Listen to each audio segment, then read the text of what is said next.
Yo, what's up, everyone? Today we're breaking down the slang term ab. So, what does it actually mean?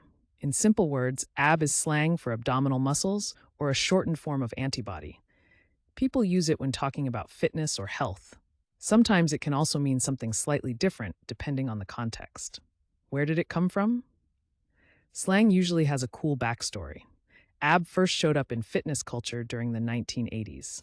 Over time, it spread into everyday talk, especially among gym goers and health enthusiasts. Now let's check out how to use ab in a sentence. Correct example 1. She works out daily to strengthen her abs for the summer. Correct example 2. I've been tracking my antibody levels after the vaccine. And for laughs, here's a wrong example. My grandma said ab at Sunday dinner, and everyone just froze. See how slang adds personality and vibe? Using ab right makes you sound natural, but using it wrong can be hilarious. Quick recap. Ab means slang for abdominal muscles or antibody. It started in fitness culture in the 1980s, and now you'll hear it in conversations, online, or even in music. Now it's your turn. Drop your best sentence with ab in the comments.